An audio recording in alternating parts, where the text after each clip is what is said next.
Ini sebenarnya anggaran normalisasi sungai itu ada. Ini masalah lagi, tadi baru 50% mentok di Kali Bekasi di daerah Babelan.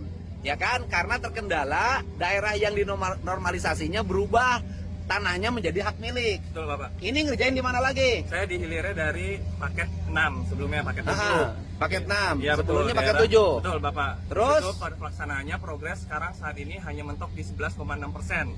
Terus? Karena terkendala oleh masalah lahan. Lahannya sudah berubah lagi? Betul Bapak, dimiliki oleh perorangan dan juga ada perusahaan juga. Oh, ini atuh nu jaraha teh Indonesia teh loba-loba teuing Gusti. Aisyah teh ngeri walungan-walungan disertifikatkan.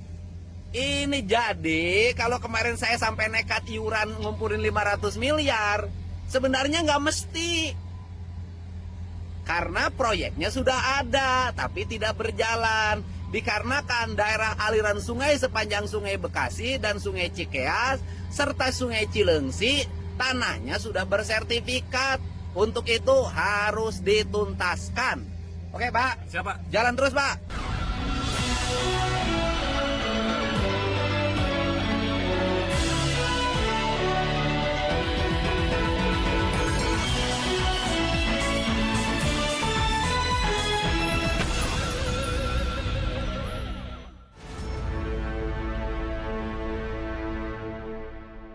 Assalamualaikum warahmatullahi wabarakatuh. Saya Husbun Arif dari Forum News Network. Di Indonesia ini terlalu banyak orang yang jahat, makanya jangan terkejut ya kalau kemudian lautnya dikapling-kapling, tapi kemudian bisa terbit surat hak guna bangunan, sertifikat hak guna bangunan maksud saya, kemudian juga sertifikat hak milik, kemudian sungai-sungai sekarang ini juga ternyata juga sudah disertifikatkan. Sehingga ketika pemerintah itu mau menormalisasi sungai misalnya karena sekarang ini sungai-sungai yang ada tidak lagi menampung curah hujan, ya pemerintah nggak bisa apa-apa karena ternyata sungai-sungainya juga sudah disertifikatkan. Tepatnya itu daerah aliran sungainya itu sudah berubah menjadi kawasan pemukiman dan perumahan dan sudah punya ini legal formalnya ya. Keluhan atau tepatnya ratapan itu disampaikan oleh Gubernur Jawa Barat Deddy Mulyadi ketika mendapati wilayah sepanjang daerah aliran sungai di Bekasi ternyata sudah banyak yang berubah menjadi kafling perumahan. Tapi bukan kafling dalam pengertian hanya tanah biasa, tapi sudah berubah menjadi perumahan. Bukan hanya sekedar di kafling, tapi kawasan yang seharusnya dimiliki pemerintah itu ternyata telah beralih status kepemilikannya dan punya status legal formal berupa sertifikat hak milik. Fakta yang mengejutkan sekaligus membuat miris itu ditemukan oleh Deddy Mulyadi ketika dia menyusuri kawasan sepanjang Sungai Bekasi, dan di kawasan ini kan rencananya dia bersama dengan pemerintah daerah itu melakukan normalisasi bersama dengan Wali Kota Bekasi Tri Adianto dan juga kemudian Bupati Bekasi, Bupati Bogor dan Wali Kota Depok. Itu mereka bahkan sudah menyediakan anggaran sampai 500 miliar untuk menormalisasi sejumlah sungai. Tapi ternyata kepentok ya, karena hampir sepanjang bantaran di beberapa sungai di Bekasi itu ya sebagian besar sudah disertifikasi menjadi hak milik. Ini sebenarnya anggaran normalisasi sungai itu ada. Ini masalah lagi, tadi baru 50% mentok di Kali Bekasi di daerah Babelan.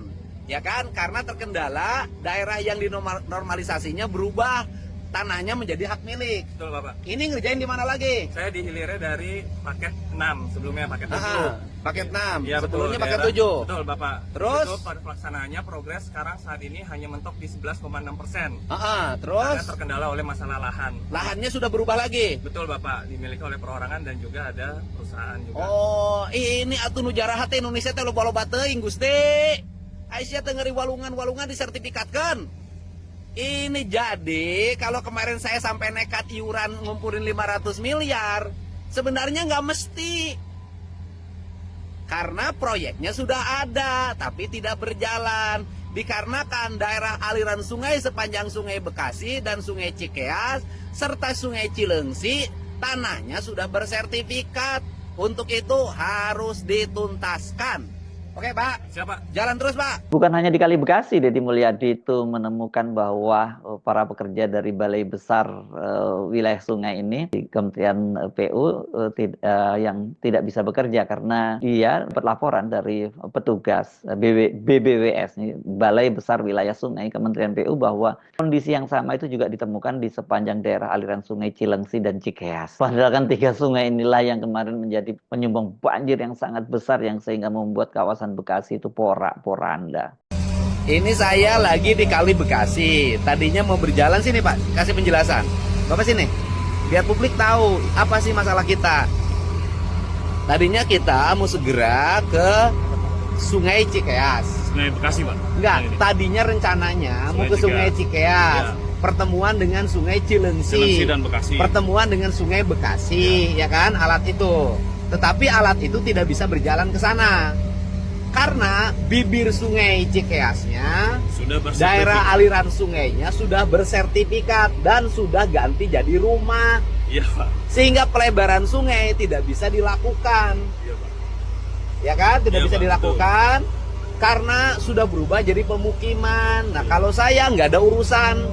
Tahun ini harus tuntas, harus ada pelebaran pemukimannya, ya harus direlokasi. Pertanyaan Bapak, ngomong dengan keyakinan nih, Pak. Bapak dari mana? BBWS, Pak. BBWS. Bapak yakinnya daerah aliran sungai itu tanah milik sungai apa tanah perorangan asalnya? Asalnya ya milik Yang sungai, tegas, Pak. milik sungai. Berarti berubah jadi perorangan. Oke. Solusinya adalah hari Selasa saya mau besok bertemu dengan Menteri ATR BPN. Kita bahas tata ruang, Bapak besok hadir. Kita jelasin bahwa tanah-tanah di seluruh bantaran sungai Kali Bekasi, Walungan Cikeas, Walungan Cilengsi, semuanya sudah berubah jadi perumahan. Tanahnya menjadi hak milik. Jadi kalau dilakukan pelebaran sudah tidak mungkin, harus ngebebasin. Tapi menurut saya kalau riwayat tanahnya salah, BPN berhak mencabut. Menteri ATR BPN berhak mencabut. Kan sama laut juga kemarin disertifikatkan. Kalau kemarin laut disertifikatkan, sekarang sungai disertifikatkan. Ya cabut. Karena ini jadi milik perorangan ini juga. Perorangan, Pak. Ini kan daerah aliran sungai, Pak. Betul, Pak. Ini jadi milik perorangan. Perorangan. Bapak tempuh ini jangan dibiarkan, ya kan? Jangan ngomongin bencana-bencana terus, nggak ada solusi. Tahun ini adalah tahun introspeksi, tahun tobat. Termasuk yang harus tobat bukan hanya tobat tata ruang, tobat yang menyertifikatkan sungai. Kudu Betul, tobat Pak. sih ya. Setuju, Pak. Ya kan? Tobat dong, jangan ngambil hak orang lain dan merugikan. Ingat loh, ini dia ngambil sungai ini berapa nilainya? Kerugian akibat banjir lebih dari 3 triliun. Ya. Oke? Oke, Pak. Harus berani. Siapa? Tegas. Tapi jalan terus. Nah, sekarang ini gimana caranya pindah ke sana, Pak? Kan bibir sungainya itu tuh yang rusaknya. Nah, kita pindah alatnya tambah. Ya? Siap. Biar pemerintah kerja. Bekasi, khususnya kota Bekasi, pada bencana banjir kali ini menjadi wilayah paling menderita. Banyak kawasan perumahan yang terendam banjir, itu bahkan kalau yang lantai 1 tuh airnya sudah lampaui atap rumah warga, sementara yang lantai 2 itu sudah merendam lantai 2-nya semata kaki gitu ya. Jadi walaupun mereka mengungsi ke lantai 2, ya mereka tetap tidak bisa beristirahat dengan tenang. Apalagi khawatir kalau sewaktu-waktu aliran sungainya itu kemudian meluap lagi dan banjir juga meningkat. Bukan hanya perumahan, namun perkantoran, rumah sakit, dan mal itu juga diterjang dan terendam banjir. Di sebuah mal di Bekasi banyak pedagang yang mengalami kerugian ratusan juta sampai miliaran karena air menerjang masuk, bukan hanya merendam tapi juga membawa barang dagangannya itu terhanyut.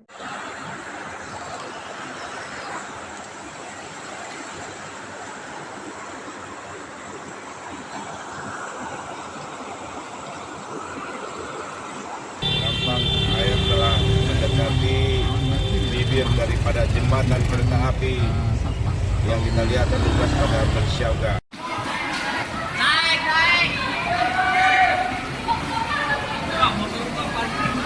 Tanggul Bekasi jebol, kita terperangkap di Giant Mega Bekasi. Ini lantai 1 sudah tergenang banjir, kita nggak bisa turun. Penampakan Kali Bekasi.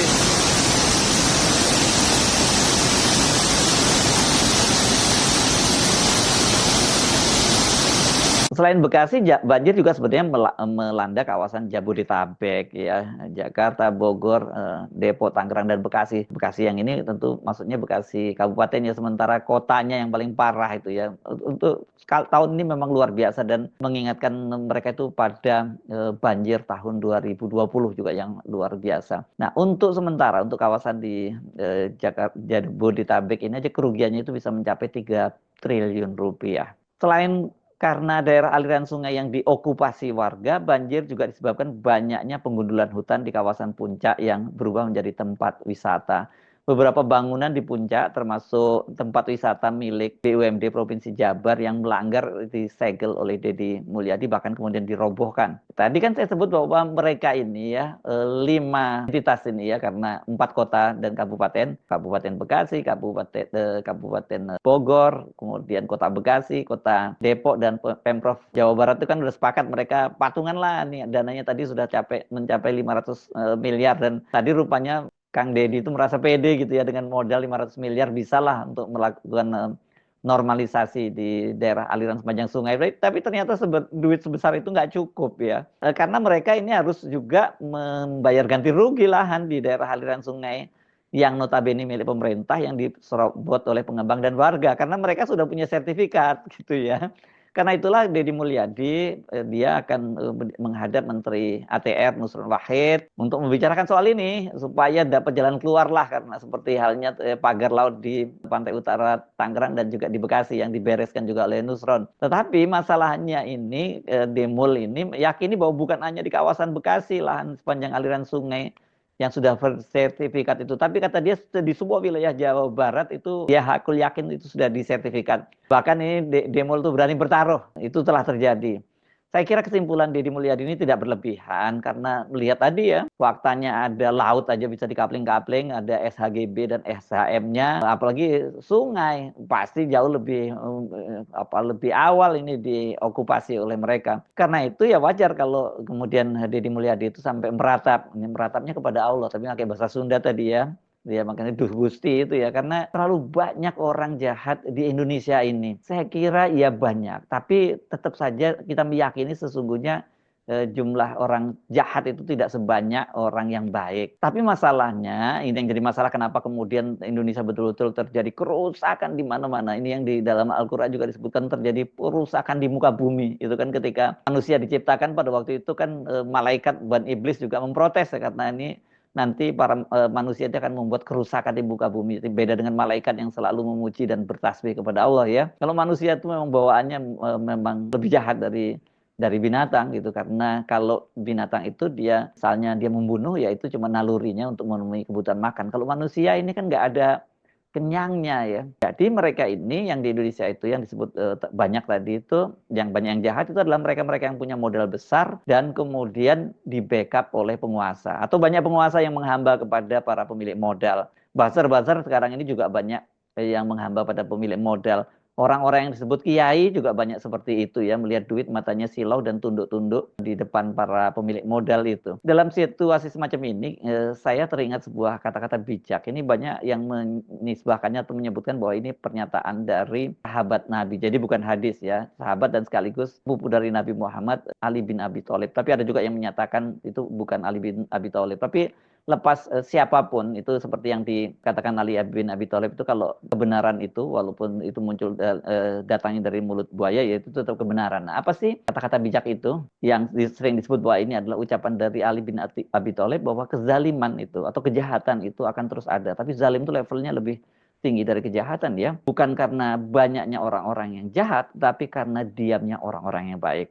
Nah, mulai bertanya-tanya, Anda mesti mulai bertanya pada diri sendiri. Selama ini, apakah ketika melihat kejahatan itu Anda hanya diam saja, menggerutu dalam hati, hanya berdoa? Kalau Anda cuma setiap kali melihat kezaliman itu, Anda hanya berdoa saja, Anda termasuk orang yang lemah imannya. Kalau bisa, kalau Anda punya kekuasaan, orang seperti Deddy Mulyadi, karena dia gubernur kan dia punya kekuasaan. Dia mesti merubah dengan tangannya. Pak Prabowo juga itu orang paling berkuasa di Indonesia juga harus berani mengubah dengan tangannya. Sementara kalau kita yang tidak punya kekuasaan juga nggak boleh hanya diam saja. Minimal kita dengan ucapan kita, dengan lisan kita, atau speak up kalau istilahnya sekarang. Karena nggak terus ngomong kok, jempol juga bisa bergerak. Dengan begitu nanti kita itu bersaksi, bisa ketika nanti kita dikumpulkan di padang mahsyar itu kita bisa bersaksi pada Allah bahwa dulu ketika saya melihat kejahatan itu Anda mesti begitu ya, personal nanti sifatnya, bahwa saya tidak hanya tinggal diam, karena saya turun ke jalan, saya kemudian memprotes di media sosial, saya speak up,